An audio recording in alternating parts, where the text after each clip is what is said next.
উম্মতের উলামায়ে কেরাম বলেন বান্দার প্রত্যেকটা আমলের সাক্ষ্য চারটা। কয়টা জুড়ে বলেন? বসে থাকেন জায়গায়। আরে বসেন, বসেনও তো দুইবার বলা যায় না, ঠিক কি না? আল্লাহ, এক মাহফিলে গিয়া দুইবার বলে ফেলছিলাম যে বসেন বসেন, মাঝখানতে যুবক একটা চিৎকার মারছে, হাই জালালি, এই শেষ। আছেন না গেছেন গা? কথা বুঝেন ভালো করে। প্রত্যেকটা আমলের সাক্ষ্য হয় কয়টা? চারটা। মুফাসসিরিনে কেরাম বলেন এক নাম্বার আমলের সাক্ষ্য হচ্ছে আমল নামা। আমল নামা এমন এক সাক্ষ্য, ছোট বড় সব গুনাহ সব নেকি লেখা আছে না নাই? তো এক নাম্বার সাক্ষ্য কি বইলা গেছে রে? আমল নামা। দুই নাম্বার বান্দার আমলের সাক্ষ্য আমল নামা লিখনেওয়ালা ফিরিস্তা আছে না নাই? ইন্না আলাইকুম লাহাফিজিনা কিরামান আছে না নাই? এই ফিরিস্তা সব আমল দেখে কি দেখে না?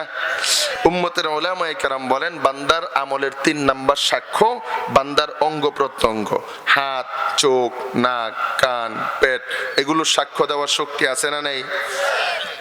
আল্লাহ বলেন আল-ইয়াওমা নাখতিমু আলা আফওয়াহিহিম ওয়া তুকাল্লিমুনা আইদিহিম ওয়া তাশহাদু আরজুলুহুম। কোরআনের আয়াত কিনা? আল্লাহ বলেন আল্লাহ মুখে কষ্টিপ মেরা দিবে, মুখ সেলাই, মুখ দিয়া কথা বলা যাবে না, কথা বলবে হাত। মুখ কেন বন্ধ করে দেওয়া হবে? উম্মতের উলামায়ে কেরাম বলেন কারণ মুখ এমন একটা কথা বলার মাধ্যম যেটা দিয়া সত্যও বলা যায়, মিথ্যাও বলা যায়, সঠিকও বলা যায়, বেঠিকও বলা যায়। আর মানুষ সঠিকের চাইতে বেঠিক বলে বেশি। কথা বলেন। ঘটনা ঘটছে একরকম, মারামারি হয়েছে দেখছে একরকম, রাতের বেলায় আসামি এসে 500 টাকা নোট কটা গোছাইয়া দিছে, গেরা সাক্ষী দিয়া দেয় উল্টা। আছে না নাই?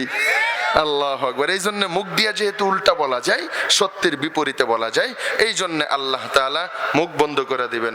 কথা বলবে কে? তুকাল্লিমুনা আইদিহিম, তাদের হাত কথা বলবে। তাহলে বোঝা যায় আমার আমলের সাক্ষ্য আমার এই শরীর, ঠিক কিনা?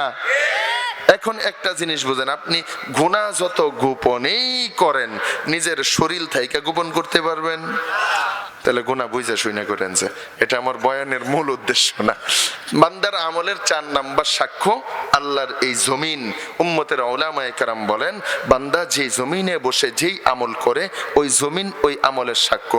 গুনাহের কাজ করলো, সারা রাত নাচানাচি দেখলো, গান শুনলো, জুয়া খেললো, মদ খাইলো, যাত্রা প্যান্ডেলে বৈশা রয়েছে, এই জমিন আল্লাহর দরবারে কাল কঠিন কিয়ামতের ময়দানে বান্দার বিরুদ্ধে সাক্ষ্য দিবে। আর বান্দা জমিনে বৈশা ভালো আমল করলো, কোরআন তিলাওয়াত করলো, জিকির করলো, দ্বীনি কথাবার্তা বললো, এইগুলা বান্দার ভালো আমলের সাক্ষ্য।